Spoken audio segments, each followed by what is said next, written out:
So let's go over what HUD housing is. Now, it is a difference between public housing, Section 8 housing. Let's get into it because a lot of people are confused and don't know the difference. But let me break it down for you. So, HUD housing is any subsidized housing that is paid for by or administered by the government.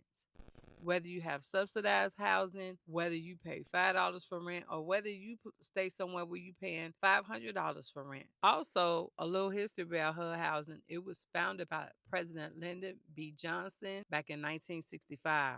So public housing was established to establish a decent and safe rental housing for eligible low-income families, elderly or senior people, and people with disabilities. Public housing come in all shapes and sizes. Some are single family houses, or some are high rises, like some of the projects people stay in, where they call them the projects, or some of the houses, single houses that you have, like I think in Chicago, they broke some of the high rise projects down to public housing where they were just houses, but they were still low income. They were still intended for low income persons with disabilities and elderly people. So as of today, there are over 900,000 people living in about 3,000 housing authorities, whether they're public housing that are single homes or whether they are high rises. Now, I do know in some of these programs, you can have a convicted felon living in a home with you or a person that has been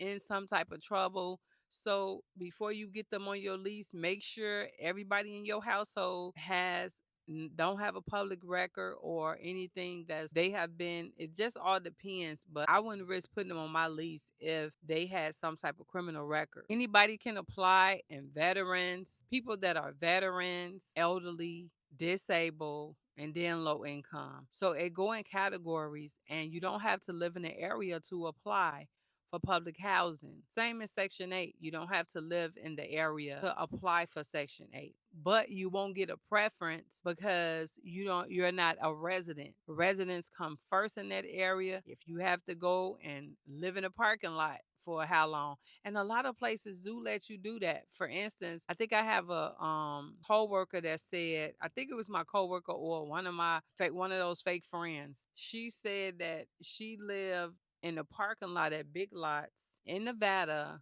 and you have to register your vehicle and everything in that parking lot.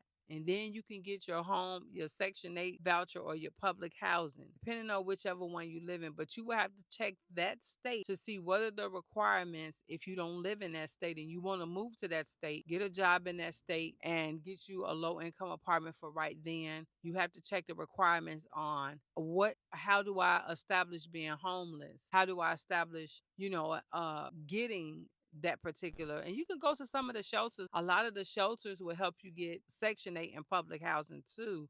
They have different connections.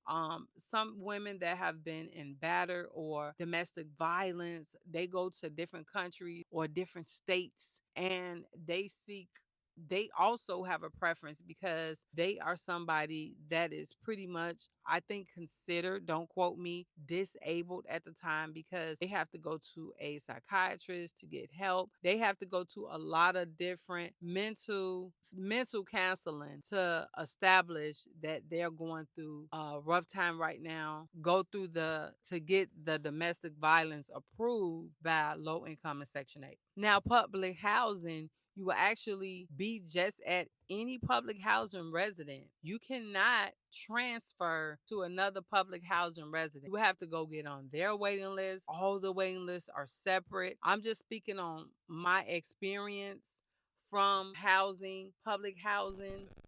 I know in Mississippi and Georgia, they have public housing, and they are like apartment houses. They're all flat and they're apartment houses. They call them the projects, but they have an old projects and a new projects in some of the areas where they are just houses versus being a high rise. But remember, all of them have separate waiting lists. So if you needed to go to all different ones, you go to all of the different ones, you go to all of them and get on their different waiting lists. The same with Section 8. Now, the difference is a Section 8 voucher, you can have that and transfer it over to another state. I don't know about another country, but I do know about another state. And you can take it anywhere with you. They have different requirements. You can't be on two Section 8 voucher programs. Remember, guys, we only got one Social Security number and it follows us. We don't get a new Social Security number because we moved somewhere else. We have the same Social Security number and we have to abide by the same bylaws as public housing when it comes to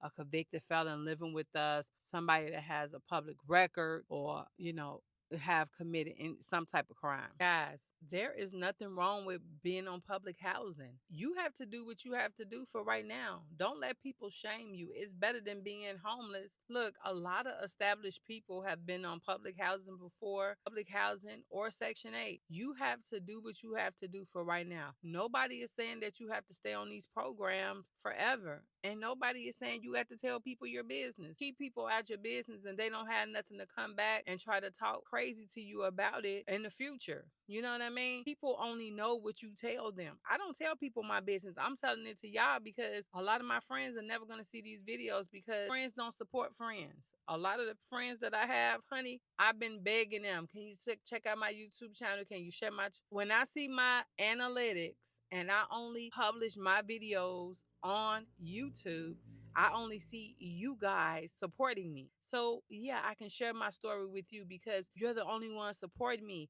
And when we're in the comments chopping it up, I feel close to you guys because you are the ones that sharing my videos, that's commenting. Everybody got a different opinion. Everybody got a different experience. You are in control of what you tell people about your life. So if you don't want to tell them that you was in Section 8 housing, you ain't got to tell nobody that you in Section 8 housing. That's not their business. A lot of these places, like in Santa Monica, Venice, Malibu, California, they call it affordable housing, and that's another program. They have their limitations within that community. Those are like in the rich areas, they call them affordable housing.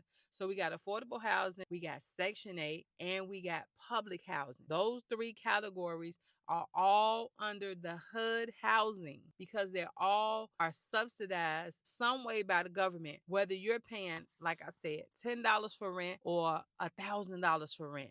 If the government is paying some portion of your rent and your utilities, some of the public housings, they give you a utility check and you have money left. I'm telling you, I used to be on public housing. I used to be a sectionaire.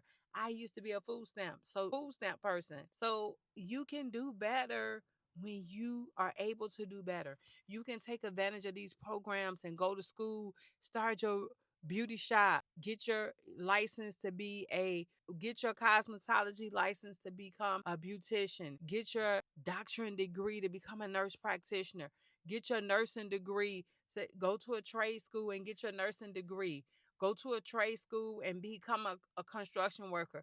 You can do whatever you want to do if you are awarded public housing, affordable housing, or Section 8. Okay? I am here to encourage you. When you know better, you do better. And some of these millionaires around here, that's how they started. So don't let nobody shame you into telling you, girl, nah, you can't. It's better than sleeping in your car. And you have to, if you have children, you have to provide a living for your children. These places accommodate people that are elderly and or seniors, people that are disabled. And please, take care of your mental health. If you're a person that needs mental health assistance, get it. Okay, it's important, especially when you get older. Get your life together.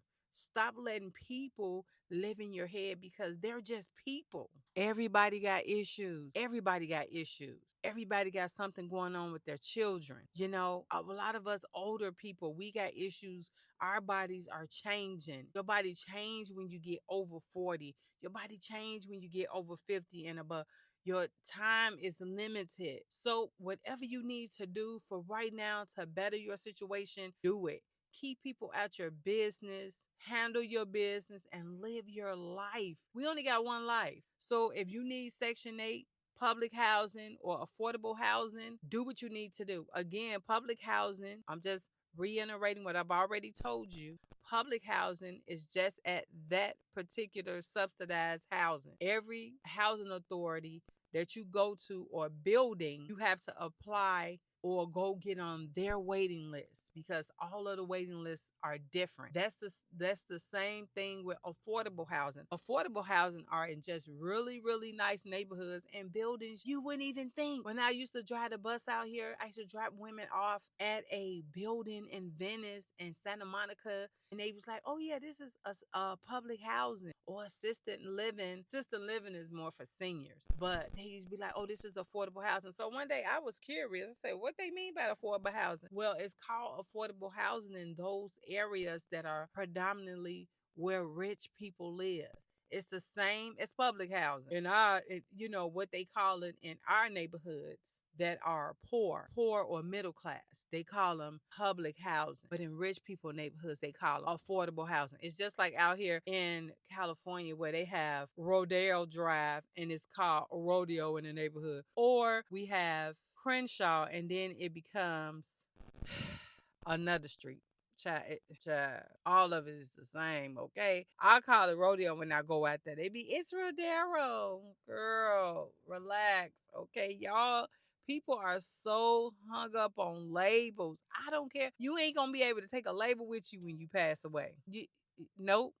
All that stuff is just stuff. I made plenty of videos on that. You can look through my channel.